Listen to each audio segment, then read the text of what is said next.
ફરીથી અમે કોઈક અપેક્ષા સાથે આવ્યા છીએ. અમે ઘરથી નીકળ્યા ત્યારે અમને ખબર નહોતી કે તમારી પાસે શું માંગીએ. અમારી ખરેખર અપેક્ષા શું છે એ પણ અમને ખબર નહોતી. પ્રભુ, અમે ઈચ્છીએ છીએ કે આજે રાત્રે તમે અમારી મુલાકાત લો. એ મુલાકાત જેમાં તમે ને અમે એકલા જ મળીએ, જ્યાં અમારા હૃદયને અમે તમારી આગળ ઠાલવીએ ને તમારી વાણીને અમે સાંભળીએ. આજે રાત્રે પ્રભુ એ મુલાકાતની રાત બની જાય. આજની રાત એ અમારા જીવનની ઇતિહાસની રાત બની જાય. આજે અમે સ્વર્ગનો અનુભવ કરી નાખીએ. આજે અમે ચમત્કારનો અનુભવ કરીએ. આજે અમે તમારા સ્પર્શનો અનુભવ કરીએ. આજે અમને ખબર પડે કે તમે અમારી સાથે જ છો. આજની આ સાંજ એ સ્વર્ગમાં આનંદની સાંજ બની જાય પ્રભુ, એવી અમે પ્રાર્થના કરીએ છીએ. તમે અમને સહાય કરજો પ્રભુ, કે અમે સમજી શકીએ. તમારા ચરણોમાં આખી મીટિંગને સોંપીએ છીએ. પ્રભુ ઈસુ ખ્રિસ્તના નામમાં માંગીએ, સૌનો સ્વીકાર કરો. આમેન. સારું, આજે ઈશ્વરનો આભાર માનીએ છીએ, સ્તુતિ કરીએ છીએ. અને સવારની જેમ સાંજે પણ ભક્તિ સભામાં મળવાનું થાય એ બહુ સારું છે. આખા વર્ષમાં એક જ એવી ઘટના હોય છે જ્યાં 2 દિવસ આપણે મળતા, 2 વખત એક જ દિવસ મળતા હોય છે. જનરલી આપણે સવારે મળીએ તો સાંજે ના મળીએ, પણ આ પામ સન્ડે એક એવો હોય છે જ્યાં 2 વખત મળવાનું થાય છે. અને ઘણાને ગમે, ઘણાને વ્યસ્તતાના કારણે ના પણ આવી શકે. સારું, આજે જે શાસ્ત્ર ભાગ આપણે વાંચ્યો એ માર્થિન લખે સુવાર્તા 21મો અધ્યાય 12 થી 17 કલમ. તમને એક પ્રશ્ન પૂછવામાં આવે, શું ઈશ્વર પ્રાર્થનાનો ઉત્તર આપે છે? હા કે ના? આપે છે. પ્રાર્થનાનો ઉત્તર આપે છે એવું તમે અનુભવ કર્યો છે? કેટલા લોકો કરે છે? હમણાં પૂછીશું, ઉભા કરી પછી શું જવાબ આપશે? પૂછવામાં આવે તો શું જવાબ આપો? ઈશ્વર પ્રાર્થના સાંભળે છે. બીજા વિશ્વયુદ્ધની વાત છે, સત્ય ઘટના છે. અમેરિકન જે સૈનિકો હોય છે એ સૈનિકો એ સામ્યવાદી લોકો સામે યુદ્ધ માટે જઈ રહ્યા છે. બહુ જબરજસ્ત યુદ્ધના ભણકારા વાગે છે. અને સબમરીન એટલે કે પાણીમાં ચાલનારી, અંદર ચાલનારી નાવ, સબમરીનમાં એક મોટી ટુકડી, રક્ષક ટુકડી એ યુદ્ધ માટે નીકળી છે. એમની પાસે બધો સામગ્રી ભરેલી છે, જળ માર્ગે થઈને જઈ રહ્યા છે. બધા સૈનિકો તૈયાર બેઠા છે, યુદ્ધ માટે તૈયાર છે. અને અચાનક જ પાણીની અંદર, આ સબમરીનની અંદર કંઈક ખામી સર્જાય છે. ખામી સર્જાય છે એટલે પછી બધાએ ત્યાં જ એ સબમરીન છોડીને એમણે બહાર નીકળી જવું પડે છે. અને એટલા માટે બધા જ એ સબમરીનમાંથી બહાર નીકળે છે અને તરતા એ ગમે ત્યાં નજીકના કિનારે જવાની કોશિશ કરે છે. એમાંનો એક ખ્રિસ્તી સૈનિક એ પણ પોતે એ પાણીમાંથી જીવ બચાવીને હવે એને બહાર જવાનું છે. અને ત્યાં એ જુએ છે કે નજીકમાં એક ટાપુ છે, જમીન દેખાય છે, ને એ બાજુ જતો રહે છે. એટલે કે જે રક્ષક ટુકડી હોય છે એનાથી જુદો પડી જાય છે. હવે જ્યારે આ જુદો પડી જાય છે ત્યારે એને હવે બચવાનું હોય છે. એની પાસે હથિયાર નથી, એ પોતાના સાથીઓથી અલગ થઈ ગયો છે. એ જે જગ્યાએ ગયો છે એ પણ એને ખબર નથી. પણ એને જોયું કે બહુ બધા પહાડો છે, ગુફાઓ છે, અને એને લાગ્યું કે અહીંયા હું ક્યાંક સંધાઈ જાઉં. પણ એને એ પણ ખબર હતી કે આ જ ટાપુ ઉપર કેટલાક દુશ્મનો પણ છે, અને દુશ્મનો ગમે ત્યારે આવે ને મને મારી પણ નાખે. એટલા માટે હવે એને બીક પણ છે, એને ખબર પણ છે કે હું દુશ્મનના હાથમાં જ પડ્યો છું. મારે કોઈ પણ રીતે સંતાવવાનું છે, કોઈ પણ રીતે મારી જાતને બચાવવાની છે, કોઈ પણ રીતે મારે અહીંથી સહી સલામત નીકળવાનું છે. આવી ચર્ચામાં એટલા મનમાં આ બધું ચાલી રહ્યું છે અને એને ખબર પડે છે કે કેટલાક લોકો આવી રહ્યા છે. હવે જે દુશ્મન ટુકડી હતી એમને પણ ખબર પડી કે ભાઈ કંઈક પાણીમાં થયું છે અને કેટલાક સૈનિકો આમ તેમ દોડવા લાગ્યા છે. એટલા માટે એ ટુકડી પણ આ જે સૈનિકો જે છૂટા પડેલા એમને શોધતા ત્યાં આવે છે. આ બાજુ આ સૈનિક હોય છે એ આમ તેમ ફાફા મારે છે. અને જોયું કે કેટલીક ગુફાઓ છે, લગભગ ગુફાઓની આખી હરોળ હોય છે. અને એટલે પોતાનો જીવ બચાવવા માટે છેલ્લી ગુફામાં, લાસ્ટ ગુફામાં જતો રહે છે. આ બાજુ બહુ ધમાલ ચાલી રહી છે. પેલા દુશ્મનો કદાચ એમના પગના અવાજ આવે છે, બૂમોની અવાજ આવે છે, ધીરે ધીરે આવી રહ્યા છે.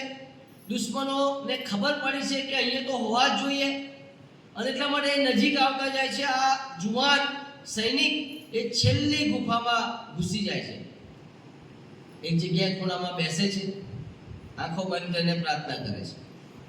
પ્રભુ, મને ખબર છે તમે પ્રાર્થના સાંભળો છો, મને એ પણ ખબર છે કે તમે ચમત્કાર કરો છો, પણ પ્રભુ આજે હું મારા જીવને બચાવવા માટે પ્રાર્થના કરું છું. જો તમારી ઈચ્છા હોય તો બચી જાઓ, પણ જો ના પણ બચું તો પણ હું તમારો આભાર માનું છું કે તમે સાચા ઈશ્વર છો. અને આવી એક નાની એ પ્રાર્થના કરે છે. આ બાજુ પેલા જે દુશ્મન ટુકડીના લોકો નજીક આવે છે, એમને ખબર પડે છે કે ભાઈ કોઈક ને કોઈક તો છે જ. એટલા માટે ગુફામાં જોતા જોતા આવવા લાગે છે. એક ગુફામાં આવે છે, અંદર જુએ છે, કશું હોતું નથી. પાછા બીજી ગુફામાં આવે છે, અને આ બાજુ આ જુવાનને ખબર પડે છે કે આ લોકો નજીક આવતા ગયા, અવાજો સંભળાય છે. અને અહીંયા એને બીક લાગવા લાગે છે. પોતાનું પર્સ કાઢે છે, એના પત્નીનો અને બાળકનો ફોટો જોવે છે. ફરીથી પ્રભુનો આભાર માને છે. પ્રભુ, મને ખબર છે તમે બચાવી શકો છો, પણ જો તમે ના પણ બચાવો તો પણ હું તમારી પર વિશ્વાસ કરું. ખૂણામાં બેઠો છે, છુપાઈને બેઠો છે, અવાજો સંભળાય છે, બીક એને ઘેરી વળી છે. હવે ધીરે ધીરે પેલા દુશ્મનો તો નજીક આવતા ગયા, એક ગુફામાંથી બીજી ગુફામાં, બીજીમાંથી ત્રીજી ગુફામાં, અને હવે છેલ્લે આવવાની તૈયારીમાં હોય છે.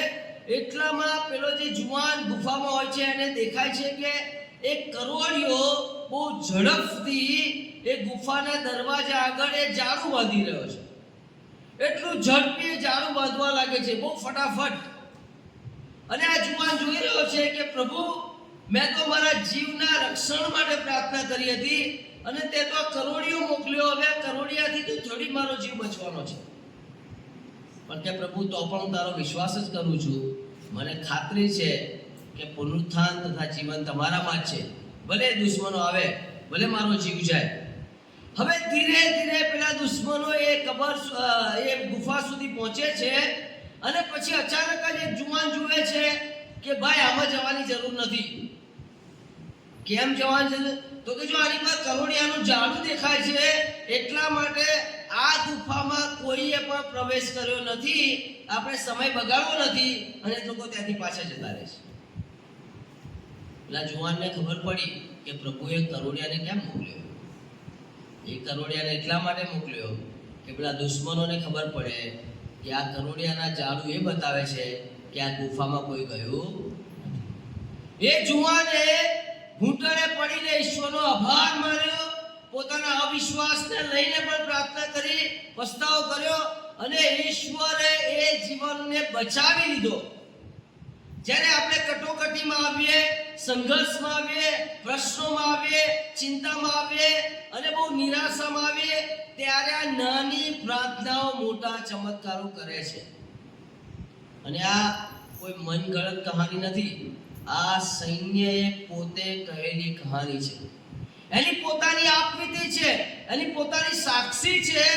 જ્યારે અઘરા સમયોમાં માણસો પ્રભુ ઈસુ ખ્રિસ્તનો દરવાજો ખટખટાવે છે, ત્યારે ઈશ્વર ચમત્કાર કરે છે. તો મોટા ભાગે આપણે પ્રાર્થના કરીને ચિંતામાં જતા રહીએ છીએ, પ્રાર્થના કરીને નિરાશ થઈ જઈએ છીએ, પ્રાર્થના કરીને અકળાઈ જઈએ છીએ, પ્રાર્થના કર્યા પછી બેચેન થઈ જઈએ છીએ, પ્રાર્થના કર્યા પછી આમ તેમ દોડતા ફરીએ છીએ, પ્રાર્થના કર્યા પછી બીજા ઉપર ભરોસો રાખતા થઈએ છીએ, અને પછી આપણને ખબર જ નથી પડતી કે ઈશ્વર કેવી રીતે કામ કરે. અને પછી આપણે બીજાને માન આપતા થઈએ છીએ. કોઈ સેવક સાજાપણું આપી શકતા નથી, કોઈ ડોક્ટર પણ સાજાપણું આપી શકતા નથી, કોઈ એવી આયુર્વેદિક કે કોઈ એવી એલોપેથિક કે કોઈ એવી મેડિસિન આજે પણ ઈશ્વરની ઈચ્છા વગર સાજાપણું આપી શકતી નથી. ઈશ્વર એનો ઉપયોગ કરે છે, પણ જો ઈશ્વરની ઈચ્છા હોય ને તો જ સાજાપણું. એટલા માટે આજે તમને ઉત્તેજન આપું છું. ગમે તેવો પ્રશ્ન હોય, કોની પાસે લાવવાનો? પ્રભુ ઈશ્વર. કારણ કે જો એને પ્રભુ ઈસુ ખ્રિસ્ત પાસે યોગ્ય જગ્યાએ તમે લાવશો તો તમે તમારા જીવનમાં ચમત્કારનો અનુભવ કરશો, અને ચમત્કારનો અનુભવ થશે તરત જ તમારો વિશ્વાસ ત્યાં વધશે.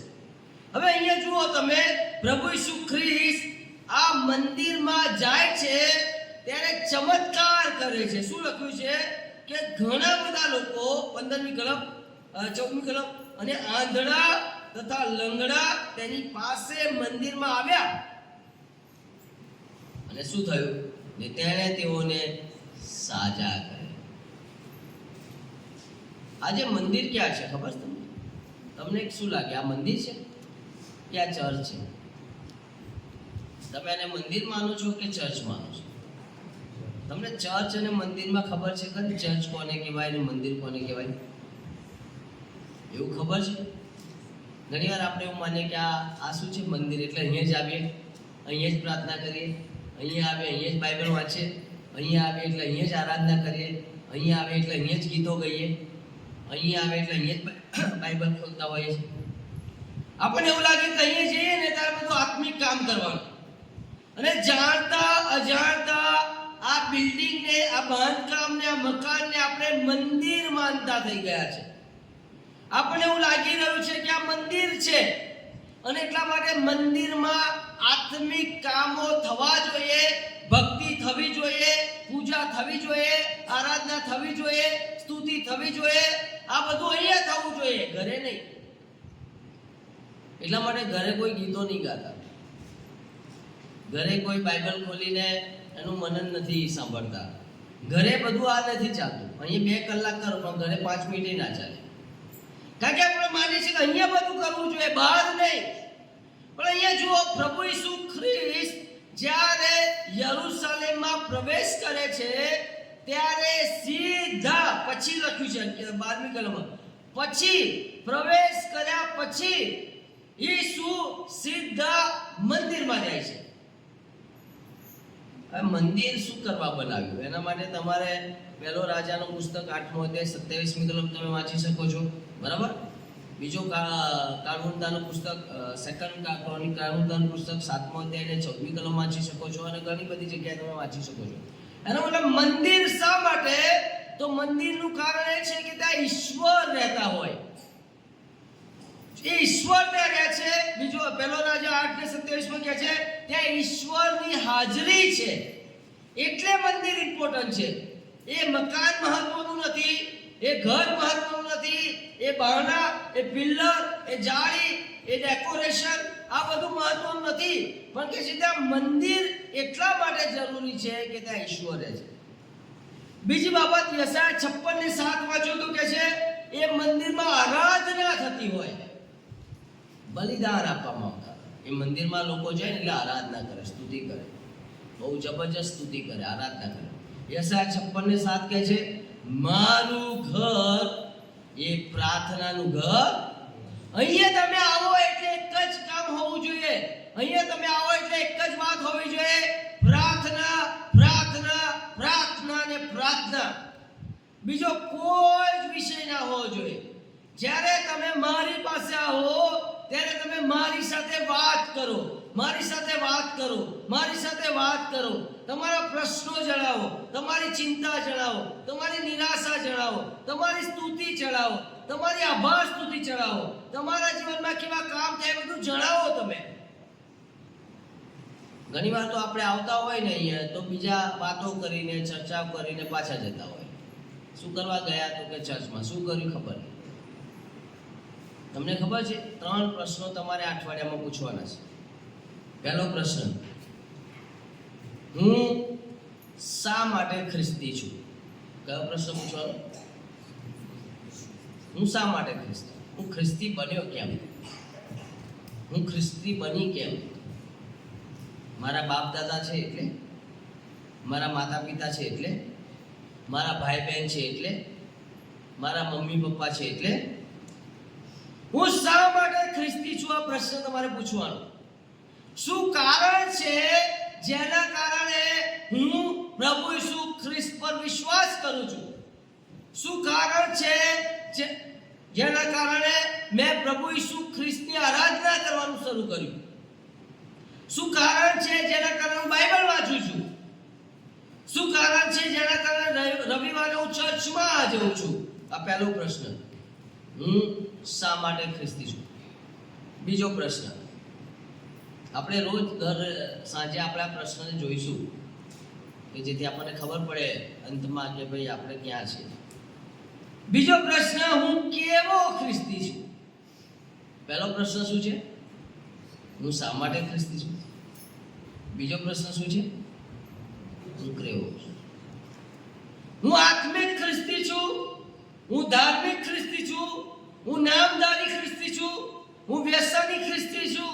હું ઝઘડાળુ ખ્રિસ્તી છું? હું લોભી ખ્રિસ્તી છું? હું પાપમાં જીવન જીવનારો ખ્રિસ્તી છું?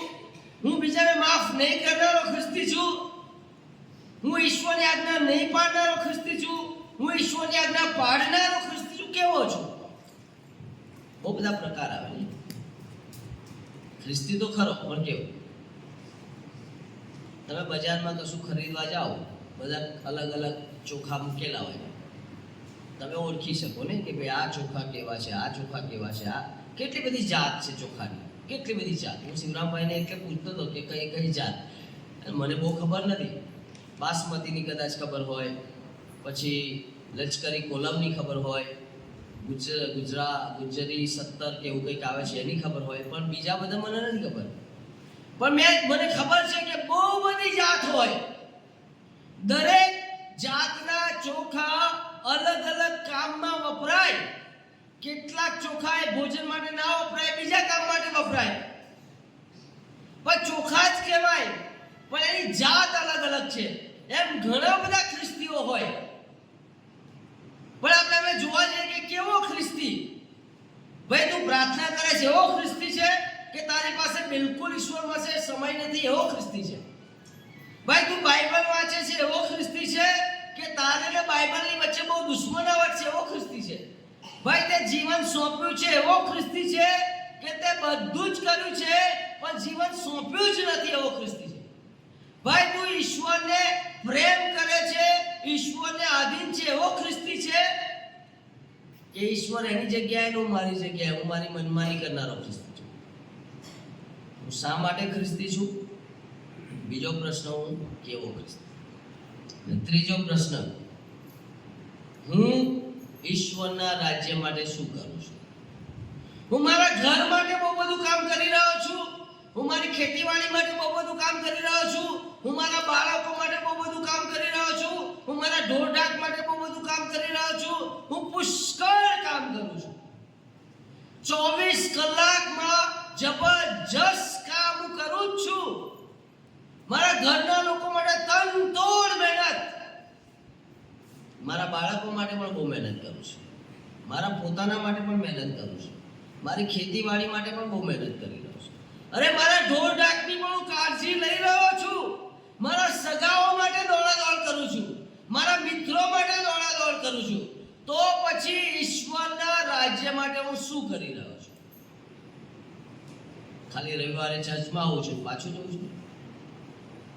કોઈક વાર નાનું મોટું કામ કરી નાખું છું, કોઈક વાર નાની મોટી સેવા કરી નાખું છું, કોઈક વાર તક મળે તો કંઈક એક્સ્ટ્રા કામ કરી નાખું છું. 3 પ્રશ્નો. હું શા માટે ખ્રિસ્તી છું? હું કેવો ખ્રિસ્તી છું? અને હું ઈશ્વરના રાજ્ય માટે શું કરું છું? કે છે કે આ મંદિર તો એ હતું જેમાં ઈશ્વરની આરાધના થવી જોઈએ, બલિદાન આપવા જોઈએ. ત્રીજી બાબત કે છે આ મંદિર તો એ હતું જેમાં લોકો ભેગા થવા જોઈએ, એકતા આવી જોઈએ, સમાજ બંધાવવો જોઈએ. અને ચોથી બાબત કે છે આ મંદિર તો એ હતું જેમાં પવિત્રતા હોવી જોઈએ. અપવિત્રતા ના ચાલે મંદિરમાં. આપણે પેલી પ્રાર્થના કરીએ છીએ ને, આકાશમાં અમારા બાપ, તારું નામ પવિત્ર મનાવ. કેવી રીતે? હું આખો દિવસ પાપમાં જીવતો હોય, આખો દિવસ જગતની બાબતોમાં જીવતો હોય, આખો દિવસ એવા બધા જ કામો કરતો હોય જેમાં ઈશ્વરને ક્યારેય માન મળે નહીં, અને પાછો રવિવારે આવવાનું પ્રાર્થના કરું, આકાશમાં અમારા બાપ, પછી તમારું નામ કેવી રીતે? એમનું નામ પવિત્ર મનાય કેવી રીતે? કારણ કે એમનું નામ તો મારી સાથે જોડાયેલું છે. હું બજારમાં જાઉં છું, હું ખેતીવાડીમાં જાઉં છું, હું નોકરીએ જાઉં છું, હું સ્કૂલમાં જાઉં છું, હું ગમે ત્યાં જાઉં છું, મારી સાથે એમનું નામ જોડાયેલું છે. હું વાતો કરું છું તો જોડાયેલું છે, હું કામ કરું છું તો જોડાયેલું છે, હું ગમે ત્યાં હારું ફરું છું તો જોડાયેલું છે.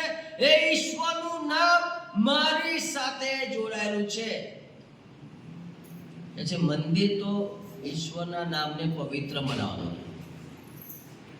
મારું જીવન અપવિત્ર હોય તો ઈશ્વરનું નામ કેવી રીતે પવિત્ર બને? ચોથી બાબત કે પાંચમી બાબત કે છે એ ઈસુ એ મંદિરની તરફ કેન્દ્રનું સ્થાન હતા. એનો મતલબ જો મંદિર છે તે પ્રભુ ઈસુ ખ્રિસ્ત પોતે ત્યાં હાજર હતા. અને એટલે એમણે કહ્યું ને કે આ મંદિર તો મારા પિતાનું છે, મારા પિતાનું, બીજા કોઈનું નથી. ગમે તે માણસ એને ગમે તે ઉપયોગ કરી શકે નહીં. પણ અહીંયા લખ્યું છે પ્રમાણે આવા મંદિરને લોકોએ શું કરી નાખ્યું ખબર છે? લૂંટારાનું. શું હોય લૂંટારાના કોતરમાં? કઈ બાબતો હોય લૂંટારાના? સૌથી પહેલા લૂંટારાના કોતરમાં સૌથી મહત્વની બાબત હોય એ નાણાંનો લોભ. સૌથી વધારે કેન્દ્ર સ્થાને જે હોય એ નાણાં જ હોય. સૌથી વધારે દોડધામ હોય નાણાં માટે હોય. સૌથી વધારે મહેનત હોય નાણાં માટે હોય. સૌથી વધારે જેને સ્થાન આપવામાં આવતું હોય નાણાં હોય. અને નાણાં માટે બધા જ ભ્રષ્ટાચારી કામ કરે. એટલા માટે અંદર લખ્યું છે ને, જે બાજેટો લઈને બેસતા હતા. સમજો કે યરુશલેમની અંદર અહીંયા અમદાવાદ અને આપણે ભારતમાંથી કોઈ ત્યાં જાય ઇઝરાયલમાં, અને એને પોતે કંઈક બલિદાન આપવાનું હોય, સમજો કે એને કોઈ જાનવરનું બલિદાન આપવાનું છે, તો બહાર એ જાનવર 1000 રૂપિયામાં મળતું હોય અને અંદર એ જ જાનવર તમને 10,000માં મળતું હોય. હવે તમે જઈને એમ કહો કે હું 1000 વાળું લઈને આવીને ત્યાં બલિદાન આપીશ, તો ત્યાંના અધિકારીઓ ના પાડશે, ના ભાઈ એ 1000 વાળું નહીં, તાર તો 10,000 વાળું લેવું પડશે. ભ્રષ્ટાચાર છે.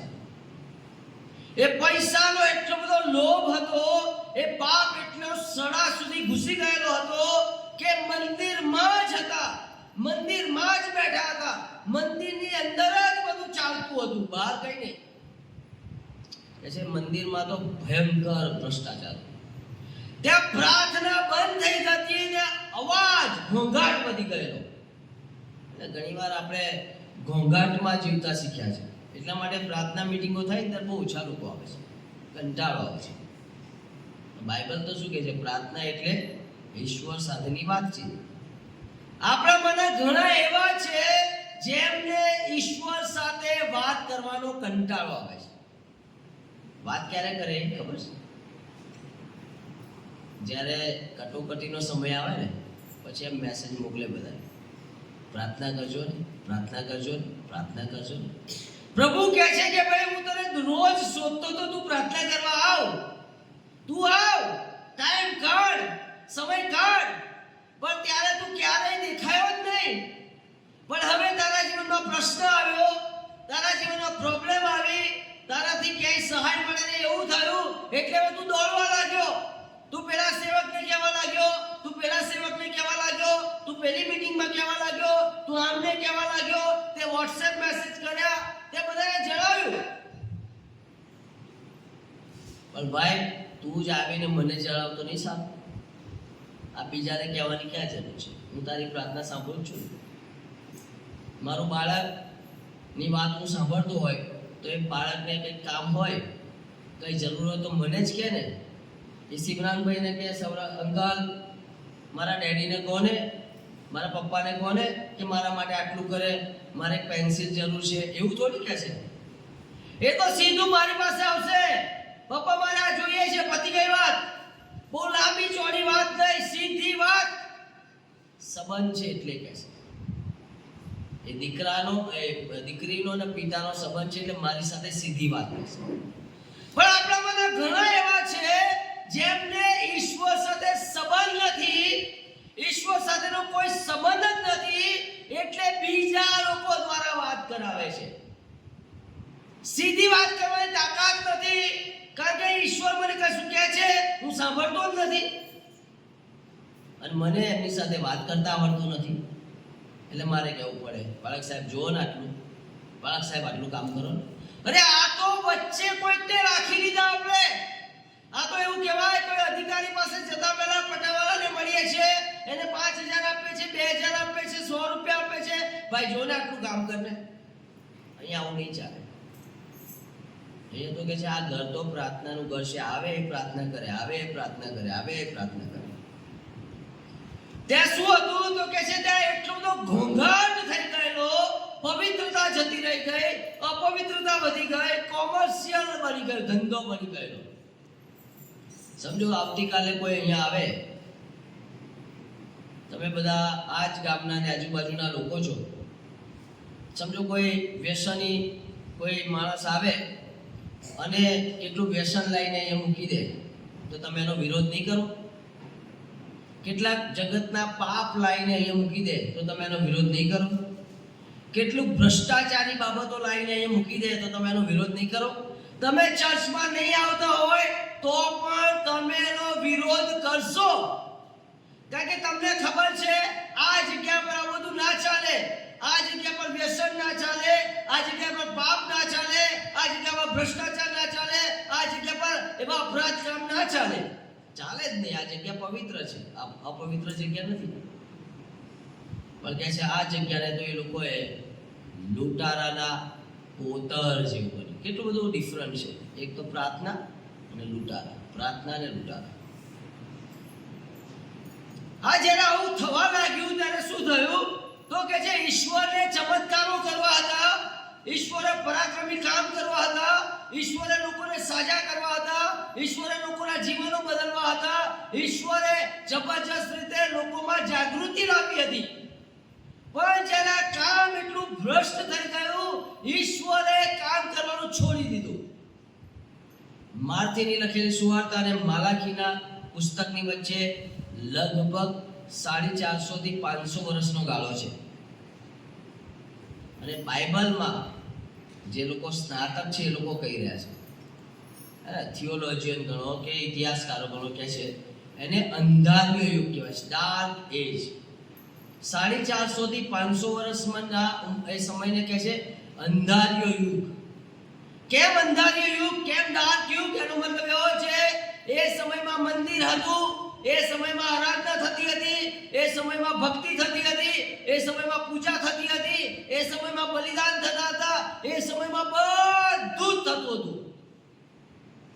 પણ આ 450 થી 500 વર્ષના ગાળામાં એ સમયમાં ઈશ્વર લોકો સાથે વાત કરતા નહોતા. જેના સાથે ઈશ્વર વાત ના કરે ને એને અંધારાના સમયના લોકો કહેવાય, ડાર્ક એજ. અને જો મારી સાથે વાત ના કરે ને તો સમજવાનું કે હું અત્યારે અંધકારમાં છું, હું અત્યારે ઈશ્વરથી દૂર, કારણ કે ઈશ્વરે મારી સાથે વાત કરવાનું બંધ કર્યું. એમ અહીંયા શું થયું, ઈશ્વરે તો બહુ જ મોટા કામ કરવા છે, પણ આ મંદિર હવે મંદિર રહ્યું નથી. આ મંદિર તો હવે બિઝનેસ બની ગયો છે, મંદિર તો હવે ભ્રષ્ટ થઈ ગયું છે, મંદિર તો હવે ખતરનાક થઈ ગયું છે. અને આવા મંદિરમાં ઈશ્વર કામ કરે નહીં. આ મંદિર એ બહુ જ ખતરનાક સ્ટેજ ઉપર આવ્યું. જો એ કઈ પાઉલ પ્રેરિત શું કહે છે, અત્યાર સુધી તો તમે એ મંદિરની વાત કરી રહ્યા છે જે મંદિર સુલેમાન રાજા દ્વારા બનાવવામાં આવ્યું હતું, અને ત્યાર પછી ઝરુબાબેલ અને એઝરા અને નહેમ્યાને બધા સેવકો દ્વારા એને મરામત કરવામાં આવી હતી, અને ફરીથી એ મંદિરને અસ્તિત્વ આવ્યું હતું. પણ તમે માર્થી લખેલી સુવાર્તા 24મો અધ્યાય વાંચો તો તમને ખબર પડશે પ્રભુ ઈસુ ખ્રિસ્તે ભવિષ્યવાણી કરે છે આ મંદિરને તોડી નાખવામાં આવશે, એક પથ્થર પર બીજો પથ્થર નહીં રહે, અને ઘણું બધું ત્યાં લખ્યું છે. પાઉલ પ્રેરિત કહે છે હવે મંદિર જતું રહ્યું છે. મંદિર એટલે જે જીવનમાં ઈશ્વર રહે એને મંદિર કહેવાય. એ કહે છે તમારામાં જે પવિત્ર આત્મા છે તમને દેવ પાસેથી મળેલો છે તેનું શરીર, તેનું મંદિર, એટલે કે તેનું મંદિર તમારું શરીર છે. હવે ઈશ્વર જગ્યામાં રહેતા નથી, હવે ઈશ્વર માણસમાં રહે છે. અને એટલે માટે ફરીથી તમે આ જ વસ્તુ જુઓ, આ શરીર મારું છે, એ શરીર ઈશ્વરે પોતે બનાવ્યું છે. એ શરીરના હરતા કરતા માલિક એ ઈશ્વર છે. ઈશ્વર પોતે એના રચયિતા છે, બનાવનાર છે, ઘડનાર છે. અને ઈશ્વરનો આત્મા એની અંદર રહે છે. The Spirit of God, કે છે ઈશ્વરનો આત્મા અંદર રહે છે. પણ તમે વિચારો, તમને લાગે છે આ મંદિરમાં, આપણા શરીરમાં આરાધના થતી હોય? ચર્ચ અને મંદિરમાં એ ફરક છે, નાના નાના નાના નાના મંદિરો ભેગા થાય ને એટલે ચર્ચ બને. ચર્ચ એ મંદિર નથી, પણ નાના નાના મંદિરો, એટલે કે આ એક મંદિર એમ જેમાં આત્મા છે, એક મંદિર, બીજું મંદિર, ત્રીજું મંદિર, ચોથું મંદિર, પાંચમું મંદિર, છઠ્ઠું મંદિર, નાના નાના નાના નાના મંદિરો એ ભેગા થાય એટલે ચર્ચ બને. ચર્ચ એટલે તારણ પામેલા લોકોનો સમુદાય, જેને ઈસુ પ્રભુ દ્વારા પાપની માફી મળી છે, જેના પાપનું નિવારણ થયું છે, જેણે પોતાનું જીવન પ્રભુ ઈસુ ખ્રિસ્તે સોંપ્યું છે, જે પ્રભુની આજ્ઞા પ્રમાણે ચાલે છે, જેના જીવનમાં પ્રભુ રાજ કરે છે, જે ઈશ્વર સાથે જોડાયેલો છે, વ્યક્તિ જ્યારે અલગ કરવામાં આવે છે ત્યારે એ વ્યક્તિ, તારણ પામેલો વ્યક્તિ હવે ચર્ચનો સભ્ય બને છે. તમે રોડ ઉપર ગમે તેટલું ઈંટોનું જબરજસ્ત મોટો ઢગલો જુઓ તો તમે એને મકાન કહેશો? ઈંટોનો ઢગલો એ મકાન નથી. એ મકાન ત્યારે જ બને જ્યારે એને પ્રોપરલી ગોઠવવામાં આવે. એમ ગમે તે ટોળાને ચર્ચ ના કહેવાય. ખ્રિસ્તી ઘરમાં જન્મ્યા એટલે આપણે ચર્ચના વ્યક્તિ જેવું ના કહેવાય. ખ્રિસ્તી નામ મળ્યું એટલે આપણે ચર્ચના વ્યક્તિ ના કહેવાય. ખ્રિસ્તી તરીકે આપણે બાઇબલ વાંચતા થયા એટલે આપણે ચર્ચના વ્યક્તિ છે ના કહેવાય. એ બધું ધાર્મિક ક્રિયાઓ સાથે જોડાયેલું છે, પણ આત્મિક ક્રિયાઓમાં તો સૌથી પહેલા ફર્સ્ટ તારણનો અનુભવ હોવો જોઈએ. જે દિવસે માણસ તારણ પામે છે એ જ દિવસે, એ જ ઘડીએ એના પાપનું જ્યારે પ્રાયશ્ચિત કરે છે ત્યારે તરત જ કે છે દેવનો આત્મા એનામાં રહેવા આવે છે. ઘણા લોકો પાપની માફી કેવી રીતે માંગે? પ્રભુ મારા પાપોની માફી આપો. દાઉદ રાજા કિસ્સા 51 કહે છે, ખૂનના દોષથી મને મુક્ત કરો. આપણે એવી પ્રાર્થના નથી કરતા, પ્રભુ આ વ્યભિચારના પાપથી મને માફી આપો, આ ભ્રષ્ટાચારના પાપથી મને માફી આપો, આ જૂઠું બોલવાના પાપથી મને માફી આપો, આ તમારી આજ્ઞા નહીં પાળવાના પાપથી મને માફ. એવું આપણે પ્રાર્થના નથી કરતા. આપણે કોમન પ્રાર્થના કરીએ છીએ, પ્રભુ તું માફ કર, બસ પતી ગયું. અને પાપ એનું એ જ કરવાનું, પાપમાં ચાલુ રહેવાનું, પણ ટાઈમ મળે એટલે માફી માંગી લેવાની.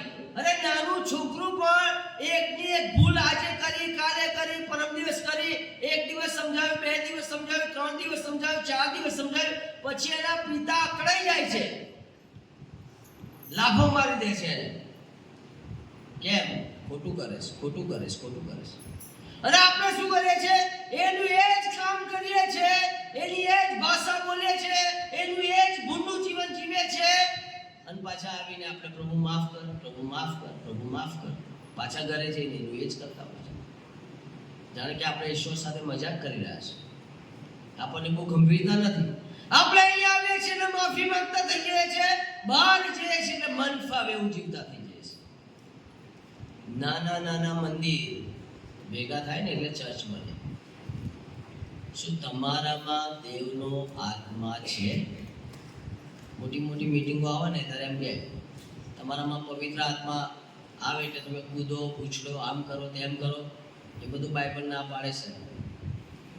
અવાજ સાથેની ભક્તિ બાઇબલ ના પાડે છે. મ્યુઝિક સાથે ગીતો ગાઓ ને મ્યુઝિક બંધ થઈ જાય ને એવી ભક્તિ બાઇબલને ગમતી નથી. બાઇબલ તો એમ કહે છે જે મારી પાસે આવે છે એનામાં મારો સ્વભાવ આવે છે. એટલા માટે કહે છે પવિત્ર આત્મા જેની પાસે છે એની પાસે પવિત્ર આત્માના ફળ પણ પણ છે, પવિત્ર જીવન પણ છે, પવિત્ર જીવનશૈલી પણ છે, પવિત્ર સાક્ષી પણ છે. અહીંયા આગળ મ્યુઝિક આવતું નથી, અહીંયા આગળ કૂદવું નાચવું આવતું નથી, અહીંયા જીવન આવે છે. જે કામ આપણે કરવાનું તો એ કરવાનું છોડીને આપણે બીજું કરતા થઈ ગયા. નાના નાના મંદિરો ભેગા થાય ને એટલે એ ચર્ચ બને, અને મંદિરો ના હોય ને તો ટોળું કહેવાય. પણ આ મંદિર તો જુઓ તમે, આ આપણું મંદિર જે શુદ્ધ કરાયેલું મંદિર, એમાં શું ચાલી રહ્યું છે? કે છે તમને આ મંદિર બનાવ્યા શાના માટે બનાવ્યું? તો કે જે પ્રાર્થનાનું ઘર હોવું જોઈએ. અંદર ચાલી શું રહ્યું છે? કઈ ભાષા ચાલી રહી છે? હવે હમણાં મેં તમને કહ્યું કે આ જગ્યાએ કોઈ વ્યસન લઈને આવે, અહીંયા પાપ લઈને આવે, અહીંયા ભૂંડાઈ લઈને આવે, અહીંયા એવી બાબતો લઈને આવે જેને તમે ધિક્કારો છો, તો તમે વિરોધ કરશો, તો પછી તમારા શરીરની અંદર એ બધી બાબતો તમે કેમ ચલાવી રહ્યા છો? તમારામાં કડવાટ કેમ ચલાવી રહ્યા છો? તમારામાં ઈર્ષા કેમ ચલાવી રહ્યા છો? તમારામાં વ્યસન કેમ ચલાવી રહ્યા છો? તમારામાં ગુપ્ત પાપ કેમ ચલાવી રહ્યા છો?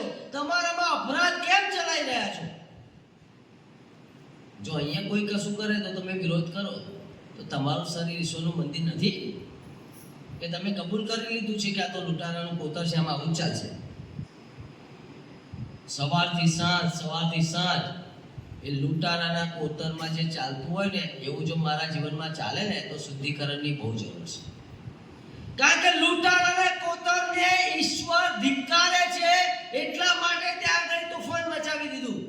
નથી ગમતું પ્રભુને કે આપણે વધારે નાણાં ઉપર ભરોસો રાખીએ. એ ઈશ્વરને નથી ગમતું કે વધારે આપણે અપવિત્ર જીવન જીવીએ. એ ઈશ્વરને નથી ગમતું કે આપણે વધારે જગતની બાબતોમાં જીવતા રહીએ. તમે ખુદ વિચારો, તમારું બાળક તમારી ઈચ્છા વિરુદ્ધ જીવશે તો તમને દુઃખ નહીં થાય? તમને તકલીફ નહીં પડે? તમને ખબર નહીં પડે? એ એમ કહેશે કે પ્રભુ, એ તમને એમ કહેશે કે પિતાજી તમે કહો છો એમ નહીં કરું, હું મારી મરજી પ્રમાણેનું જીવન જીવીશ. તમને તકલીફ પડશે? તો પછી આ શું ચાલી રહ્યું છે? આ મંદિર હવે લૂંટારાનું કોતર કેમ થઈ રહ્યું છે? કેમ અંદર પાપનો સડો વધી રહ્યો છે? કેમ વ્યસનો વધી રહ્યા છે? કેમ એવી ભૂંડી બાબતો વધી રહી છે જે કોઈને કહેવાય પણ નહીં? કેમ આ બધું આપણે લઈને આવીએ છીએ ને આ બધું આપણે લઈને જઈએ છીએ? શું કારણ છે? એટલા માટે કે છે એ બ્લોકેજ છે, રૂકાવટ છે, ચમત્કારો થતા નથી, પ્રાર્થનાઓ સંભળાતી નથી, ઈશ્વરની સ્તુતિ થતી નથી, અને એથી આપણે નિરાશ ઘરે જઈએ છીએ. આવીએ છીએ ખુશીમાં પણ જઈએ છીએ નિરાશ. ઘરે જઈને તોફાન મચી જાય છે, કુટુંબમાં તોફાન મચી જાય છે, પતિ પત્ની વચ્ચે તોફાન મચી જાય છે, બાળકો સાથે તોફાન મચી જાય છે, અકળાયેલા રહીએ છે, બેચેન રહીએ છે, નિરાશ રહીએ છે. એ ખુશી દેખાતી જ નથી. કેમ? કારણ કે મંદિર નથી હવે સાહેબ, આ તો લૂંટારાનું કોતર થઈ ગયું. આમાં તો એવું જ ચાલે. લૂંટારાના કોતરમાં દયા ના હોય, એ લોકોના જીવનમાં પ્રેમ જેવી વાત ના હોય, એ લોકોના જીવનમાં માફી જેવું ના હોય, એ લોકોમાં કોઈ વિશ્વાસ જેવી વાત ના હોય, એ લોકોમાં કોઈ શાંતિ જેવી વાત ના હોય. ત્યાં તો મારી નાખવાની, તોડી નાખવાની, એને નષ્ટ કરવાની, એને ખતમ કરી નાખવાની, એની વિરુદ્ધ બળવો કરવાનો, એને જબરજસ્ત ગુસ્સો, જબરજસ્ત અપરાધ હોય ત્યાં. ને આજે અફસોસ એ છે, ઈશ્વરે આપણને બનાવ્યા તો ખરા, શાના માટે બનાવ્યા? તો કહે છે આરાધના માટે. અફસોસ એ છે કે આજે આપણું શરીર એ ધીરે ધીરે ધીરે ધીરે લૂંટારાના કોતર સમાન બની રહ્યું છે. શું ચાલી રહ્યું છે આપણા જીવનમાં? કેમ બાઇબલ આપણને અસર કરતું નથી? કેમ પ્રાર્થનાઓ અસર કરતી નથી? કેમ સંદેશાઓ આપણને અસર કરતા નથી? શું ચાલી રહ્યું છે? શું આપણે ખ્રિસ્તી તરીકે કહેવડાવીએ છીએ છતાં પણ ખ્રિસ્તની સાથેના સંબંધથી આપણે દૂર છે? તમને ખબર છે માણસનો સંબંધ 3 પ્રકારનો ઈશ્વર સાથે છે. એક એવો સંબંધ છે કે છે એ ખ્રિસ્ત સાથે સંબંધ છે કે જે એક ઠીક ઠાક સંબંધ છે, એક કામ પૂરતો સંબંધ છે, જરૂરત સાથેનો સંબંધ છે. જ્યારે જરૂરત પડી ત્યારે ઈશ્વર સાથે મુલાકાતનો સંબંધ છે. બીજો એક સંબંધ છે એ સક્રિય સંબંધ છે, એ ઈશ્વર પ્રાર્થનાનો ઉત્તર આપે કે ના આપે, ઈશ્વર ચમત્કાર કરે કે ના કરે, ઈશ્વર કશી મારી જરૂરિયાતો પૂરી પાડે કે ના પાડે, હું ઈશ્વરને પ્રેમ કરું છું. કેટલાક લોકો જાહેરમાં બહુ લાંબી લાંબી પ્રાર્થના કરતા હોય, પણ ઘરમાં ગુપ્તમાં તો એમને પ્રાર્થના કરવાનો સમય જ ના હોય. માર્થી લખી સુવાર્તા 6 અધ્યાયમાં કહે છે, જ્યારે તું પ્રાર્થના કરે ત્યારે તારા રૂમનો દરવાજો બંધ કર, ગુપ્તમાં જોનાર, શું લખ્યું છે? ગુપ્તમાં જોનાર તારો બાપ તને બદલો આપશે. તમે ખુદ વિચારો, આસાન છે ગુપ્તમાં પ્રાર્થના કરી છે ક્યારે? કેટલા બધા કામ એવા છે જે આપણે માણસો ના જુએ એ સમયે કરીએ છીએ. કેટલા બધા કામ એવા છે જેમાં આપણે માણસોની બીક રાખી છે. બાઇબલ તો કહે છે ગુપ્તમાં ઈશ્વર આપણને જુએ છે. એ ઈશ્વરને ખબર પડે છે હું ગુપ્તમાં શું કરું છું. એ ઈશ્વરને ખબર પડે છે હું એકલો હોય ત્યારે કેવો છું. એ ઈશ્વરને ખબર પડે છે મારું એકાંતનું જીવન કેવું છે. જાહેરમાં તો બધા મને જોતા જ હોય, સરસ છે, વેરી ગુડ, તાળી પાડીએ છીએ, ગીતો ગાઈએ છીએ, સારા કપડાં પહેરીએ છીએ, બાઇબલ વાંચીએ છીએ, ઊભા થઈએ છીએ, રીડિંગ કરીએ છીએ, પ્રાર્થના કરીએ છીએ, બધું ઘણું બધું કરતા હોય જાહેરમાં. ઈશ્વરને જાહેરના જીવનની બહુ પડી નથી. તમે જાહેરમાં લાંબી લાંબી પ્રાર્થના કરાવતા હોય કદાચ, અને ગુપ્તના તમારી પાસે 2 મિનિટ કે 5 મિનિટ ના હોય તો ચેક કરવું પડશે કે કેમ તમે જાહેરમાં આવા છો અને ગુપ્તમાં કેમ આમ છો. કારણ કે જે માણસ ઈશ્વર સાથે સંબંધ માનતો નથી અને લોકોની આગળ ધાર્મિકતા પ્રગટ કરે છે, એ પોતાનો મહિમા શોધે છે. જો એને ઈશ્વર સાથે જ વાત કરવી હોય ને તો પછી જાહેરમાં શું કરે, ગુપ્તમાં ના કરે. કલાકો ઘૂંટણે પડી શકાય પણ એની પાસે ટાઈમ નથી. આ મંદિર કે છે દૂષિત થયેલું અને એટલા માટે ઈશ્વર કામ કરતા નથી. એટલા માટે આ ગામના લોકો આજે સ્તુતિ કરવા આવતા નથી. એટલા માટે આપણા મિત્રો પ્રભુ પાસે આવ્યા નથી. એટલા માટે આજે એવા અનેક લોકો છે જે આપણી આસપાસ જ રહે છે પણ આપણા જીવનમાં એ ચમત્કાર એમને જોયો નથી, એ પરાક્રમ જોયું નથી, એ જુદાપણું જોયું નથી અને એટલા માટે એ પ્રભુ ઈસુ ખ્રિસ્ત પાસે આવ્યા જ નથી. એક જુવાન છોકરો વિશ્વાસમાં આવ્યો છે, રોહિત પટેલ. એ લગભગ મારી સાથે 2 વર્ષથી જોડાયેલો છે અને બહુ જ જબરજસ્ત માણસ, આસ્થાવાદી માણસ, એના ધર્મમાં બહુ પ્રખર હતો, ઘણા બધા મંદિરો બનાવનારો છોકરો હતો, જોશીનો છોકરો. અને એને ઈસુ પ્રભુનો અનુભવ થયો. એક જેલમાં જ્યારે ગયો, એ કોઈ કારણે એને જેલમાં જવું પડ્યું. 11 મહિના જેલમાં રહ્યો. જેલમાં એક મિત્ર સાથે મુલાકાત થઈ, પ્રભુ ઈસુ ખ્રિસ્તની વાત થઈ, એના જીવનમાં વિશ્વાસ વધ્યો. એક દિવસે ભૂખ્યો ને તરસ્યો એક ગોડાઉનમાં સૂઈ રહેલો અને ત્યાં ઈસુ એની સાથે વાત કરી. આખા ઘરના બધા જ લોકો, એક પણ માણસ વિશ્વાસ કરતા નથી અને આ છોકરાએ પ્રભુ ઈસુ ખ્રિસ્તને જીવન સોંપ્યું. હવે વિચારો, એના જીવનમાં જે ઉથલ પાથલ થઈ ગઈ, એના જીવનમાં જે ઘણા સંઘર્ષો આવ્યા, એના મમ્મીએ પપ્પાએ પેપરમાં લખાવી દીધું આજથી અમારો આ દીકરો નહીં, એ અમારા કહ્યામાં નથી, એ અમારા વિશ્વાસમાં નથી, એ ભટકી ગયો છે, એ અમારાથી દૂર જતો રહ્યો છે. પેપરમાં જાહેર કરીને લખાવી દીધું. આ છોકરો કે કઈ વાંધો નહીં, મને ઈસુ મળી ગયા છે, મને ઈસુ મળી ગયા છે. એક ખ્રિસ્તી છોકરી સાથે એના લગ્ન થયા અને એ ચર્ચમાં જવા લાગ્યો. અત્યારે હાલમાં છે મારી સાથે કનેક્ટેડ છે, અમે કલાકો સુધી વાત કરી છે. ગયા મહિને મને રાત્રે 12-1 વાગે ફોન કર્યો, સાહેબ મારથી રહેવાયું નહીં તો હું તમને ફોન કરું છું. શું થયું? કે આજે મારા પપ્પાએ પ્રભુ ઈસુ ખ્રિસ્તનો સ્વીકાર કર્યો. હાલેલુયા. અરે એ પપ્પા કે જેમણે પેપરમાં એવું લખાવેલું હતું કે આ છોકરા સાથે મારે કોઈ સંબંધ નહીં, આ છોકરો ભટકી ગયો છે, આ છોકરો વિશ્વાસનો ત્યાગ કરીને જતો રહ્યો છે, હવે એ જ પપ્પા 2 વર્ષની અંદર આ છોકરાના જીવનમાં જે બદલાવ જોયું, જેના જીવનની અંદર જે ઉથલ-પાથલ જોયું, એને શાંત જોયો, એને પ્રાર્થના કરતો જોયો, એને માફી આપતો જોયો, એને વિશ્વાસ કરતો જોયો, બદલાવ જોયું ને સાહેબ. એના પપ્પાએ કહ્યું કે મારે ઈસુને મળવું છે. અને કહે છે, પેલો છોકરો કહે છે, મારથી રહેવાયું નહીં, તમને મારે કહેવું જ પડશે. 2 જ વર્ષ. કેટલા વર્ષ? 2 વર્ષ. કેટલા વર્ષ છે આપણા? કેટલા વર્ષથી આપણે ક્રિશ્ચન છે? જન્મથી છે કે પછી આવ્યા છે? માતા પિતા દ્વારા આવ્યા છે કે પછી કોઈ મિશનરીના વચનો કે પછી કોઈક રીતે આપણે આવ્યા છે? આટલા બધા વર્ષોથી આપણે ઈસુ પાસે આવ્યા છે કે આપણી આસપાસના લોકો આપણાથી પ્રભાવિત થતા નથી. આ પ્રશ્ન આપણે આપણી જાતે પૂછવો જોઈએ. અરે બાઇબલ તો નિયમિત વાંચીએ છીએ, ચર્ચમાં નિયમિત જઈએ છીએ, દાન પણ નિયમિત આપી દઈએ છીએ, બધું નિયમિત થાય છે, તો પછી આપણાથી લોકો પ્રભાવિત કેમ નથી થતા? આ છોકરો, જુવાન છોકરો, માત્ર 2 વર્ષની અંદર એના પિતાએ એને જબરજસ્ત રીતે કહ્યું કે મારે ઈસુ જોઈએ છે. બીજી વાત એને એ પણ કહી એના પિતાએ, કાલે સવારે જલ્દી તારી બહેનના ઘરે જજે, તારે એને કહેવાનું છે તારી બહેન પણ ઈસુ વગર રહેવી જોઈએ નહીં.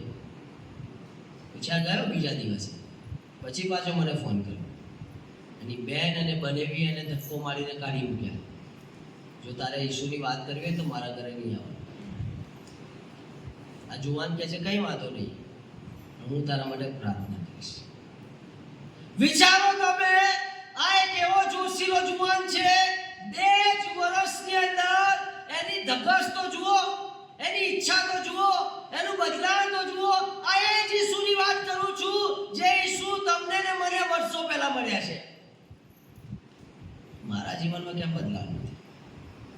શું થયું? કેમ? આ બધું જ કરવા પાછળ મને શું મળી રહ્યું છે? કેમ કોઈ ખેંચાતું નથી? કેમ કોઈ આવતું નથી? અહીંયા જુઓ, જેવું મંદિર શુદ્ધ થયું, આંધળાઓ આવ્યા, ઈસુએ ચમત્કાર કરવાનું શરૂ કર્યું. આજે તો આપણે ચમત્કાર માટે મોટી મોટી મીટિંગોમાં જઈએ છીએ, વેસ્ટિંગ ધ ટાઈમ. ઈસુ તમારા દ્વારા ચમત્કાર કરશે. તમારું મંદિર શુદ્ધ તો કરો. એ પાપના ડાઘને કાઢો તો ખરા. અંદર શુદ્ધિકરણ તો કરવું પડશે ને. અંદર જે લઈને આવીએ છે ભ્રષ્ટ જીવન, જે પાપમય જીવન, જે નિરાશામય જીવન, જે ચિંતાથી ભરેલું જીવન, જે અવિશ્વાસી જીવન, જે અપરાધથી ભરેલું જીવન આપણે લઈને આવીએ છીએ. ઈસુને કહીએ તો ખરા, પ્રભુ આજે તારો વારો છે, એને ચાપકા તો મારવા દો, શુદ્ધિકરણ થશે ને ઓટોમેટિક. ઈશ્વર આપણા દ્વારા મહિમાવાન થશે. આજે રાત્રે આ પ્રશ્ન આપણે લેવાનો છે, જો મારું શરીર એ જીવતા દેવનું મંદિર છે તો એ કેવું છે? કારણ કે બાઇબલ કહે છે ઈસુએ જોયું. શું જોયું? મંદિરમાં ગયા ને ત્યારે શું જોયું? જો ઈસુએ શું જોયું? તો કહે છે એ મંદિર જે પ્રાર્થનાનું ઘર હતું, હવે એ લૂંટારાનું કોતર બન્યું. પણ લૂંટારાના કોતર જેવું જીવન જીવનારા લોકો ક્યારે સ્તુતિ ના કરે. લૂંટારાના કોતર જેવું જીવનારા લોકો એ બાઇબલના વચનોને આધીન ના થાય. લૂંટારાના કોતર જેવું જીવનારા લોકો એ પવિત્રતામાં વૃદ્ધિ ના પામે. લૂંટારાના કોતર સમાજ જીવનારા લોકો એ ઈશ્વરને દરેક જગ્યાએ માન ના આપે. એના માટે ઈશ્વરે ઝીરો બની જાય છે, એના માટે ઈશ્વરે ગોળ બની જાય છે, એના માટે ઈશ્વરે થોડા બની જાય છે, એના માટે ઈશ્વરે ટેમ્પરરી બની જાય છે. ભલા ચર્ચના સભ્યો ક્યાં સુધી ઈશ્વર મને જુએ અને મારી આરાધનાની ઈચ્છા રાખે ને હું એને બીજું જ કંઈક આપતો રહું, બીજું જ કંઈક આપતો રહું. આજે આ મંદિરની શુદ્ધિકરણની જરૂર છે. તમને લાગે છે કે તમારી અંદર જે પવિત્ર આત્મા છે, જે ઈશ્વરે આપ્યો છે, એ પવિત્ર આત્મા તમારા જીવનમાં પવિત્રતા જોઈ રહ્યો છે? બહુ જરૂરી છે. ક્યાં સુધી એ પવિત્ર આત્મા અંદર ને અંદર એ ખોલવાયા કરશે? એમને તો સ્તુતિ કરવી છે, આરાધના કરવી છે, પણ હું તો બધા જ બાબતોમાં ફસાયેલો છું. ઘણી વખત મને મારું પાપ ઈશ્વર કરતાં વધારે સારું લાગે. ઉપવાસે કરી નાખીશ પણ પાપ છોડતા નથી. થોડું ઘણું દાન પણ આપી દઈશ પણ પાપ છોડતા નથી.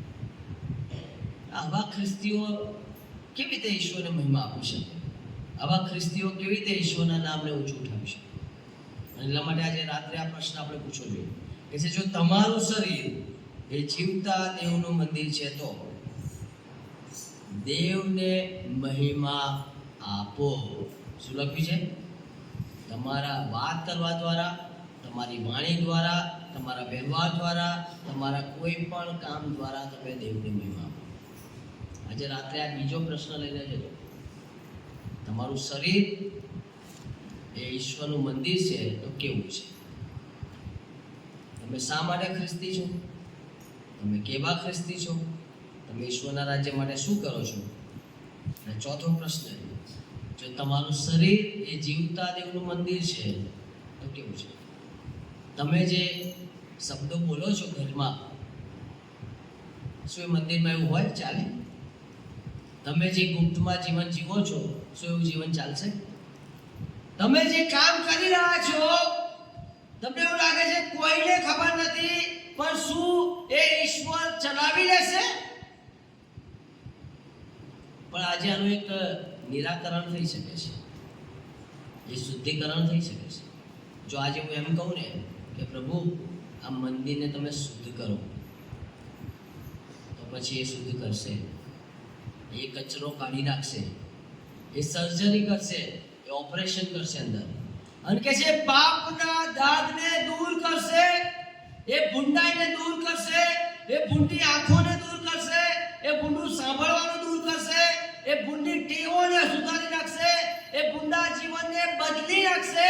પણ મારે એ ઈસુને કહેવું પડશે કે પ્રભુ આજે ટાઈમ આવી ગયો છે, હવે મારે આ શરીરને તમારું ખરેખર પ્રાર્થનાનું મંદિર બનાવવું છે. જેને જે કહેવું હોય કે, જેને જેમ કરવું એમ કરે, પણ પ્રભુ આજથી આ મંદિરમાં તમારી આરાધના થશે, બીજા કોઈની નહીં. જો આવો આપણે એક નિર્ણય લઈએ ને તો 100% ચમત્કાર થશે. મેં સવારે કહ્યું હતું, શનિવારે એન્ડ ઓફ ધ ડે એટલે કે શનિવારે ઈસ્ટર પહેલાંના શનિવારે સાંજે આ સમય એટલે કે સંદેશાના સમયે 30 લોકો એ 100% સાક્ષી આપશે. બધા નહીં આપે, બધાના જીવનમાં ચમત્કાર નહીં થાય, કારણ કે જેનું મંદિર જે શુદ્ધ થશે ને એમાં ચમત્કાર થશે. પણ જે લોકો હઠીલા છે, જે લોકો સાંભળ્યા જ કરે છે, સાંભળ્યા જ કરે છે, સાંભળ્યા જ કરે છે, સાંભળ્યા જ કરે છે અને એક પગલું પણ ભરતા નથી, એમના માટે કદાચ ઈશ્વર ટાઈમ લેશે. પણ જે લોકો રિસ્પોન્ડ આપશે, જે લોકો કહે છે હા પ્રભુ હું તૈયાર છું, આ મંદિર તમારું છે, આ શરીર તમારું છે, તમારે જે કરવું હોય કરો, તમારે જેમ વાપરવું એમ વાપરો, તમારે જેવા ચમત્કાર કરવા કરો, તમે જે કહેશો એવું કરીશ, આવું જે ડેરિંગ કરશે, આવી જે હિંમત કરશે ને, એવા 30 જ લોકો હશે અને એમનામાં ઈશ્વર કામ કરશે. આવો આપણે આંખો બંધ કરીએ.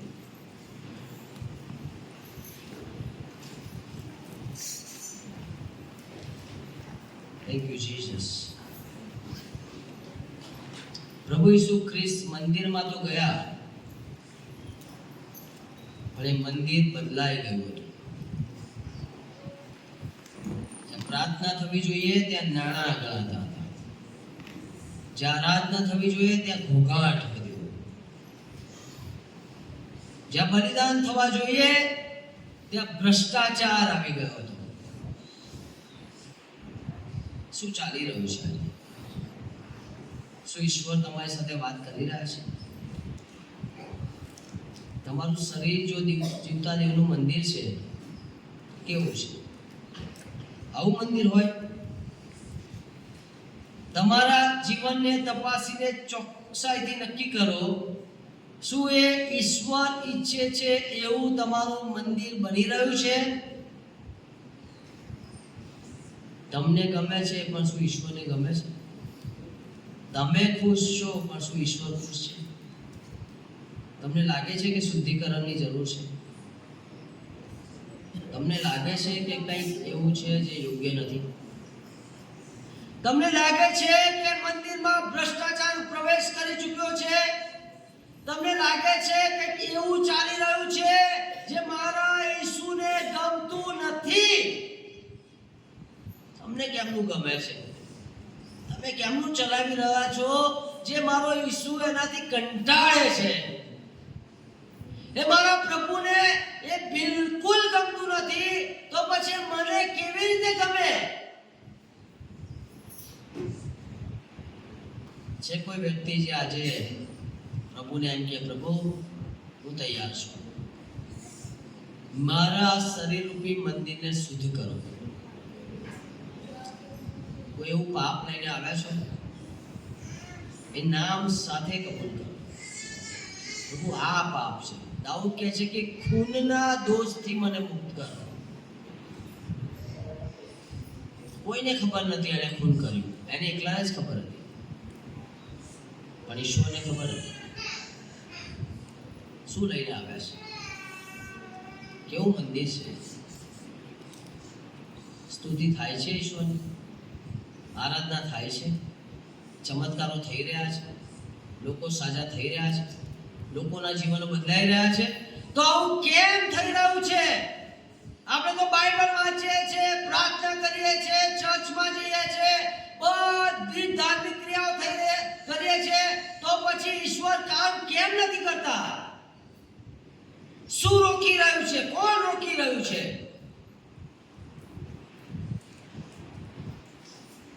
કોણ કહેશે, પ્રભુ આજે આ મારા શરીરને તમે શુદ્ધ કરો, આજે મારા આ શરીરરૂપી મંદિરને તમે પ્રાર્થનાનું ઘર બનાવો પ્રભુ.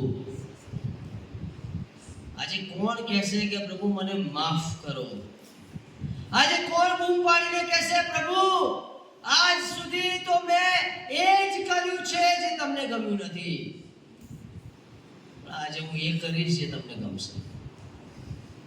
છે કોઈ જુવાન, છે કોઈ ભાઈ, છે કોઈ બહેન જેને એમ લાગતું હોય કે પ્રભુ મારા શરીરને આજે શુદ્ધિકરણની જરૂર છે, તો આ સંદેશો તમારે માટે છે. શું ઈશ્વર વાત કરી છે તમારી સાથે? બધા સાથે તો ના કરી હોય, પણ તમારી સાથે કરી છે. તમને કશું કહી રહ્યા છે? કહે છે કશું? કહી શકો પ્રભુ ઈસુને કે પ્રભુ હા હું રેડી છું, હું તૈયાર છું, હું તૈયાર છું. આજે તમારે જે કરવું એ કરો, તમારે જેવો ઉપયોગ કરવો એવો કરો, તમારે જેવી રીતે શુદ્ધિકરણ કરવું એ કરો. આજથી આ જીવન એ તમારું છે, હવે મારું નથી.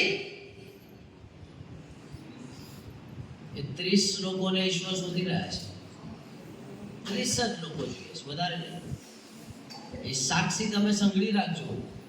એ દિવસ આવશે જ્યારે પ્રભુ કહેશે, તું કે મેં તારા જીવનમાં કામ કર્યું છે, તું કે મેં તારું જીવન શુદ્ધ કર્યું છે, તું કે મેં તને સાજાપણું આપ્યું છે, તું કે મેં તને પાપથી છોડાવી છે, તું કે.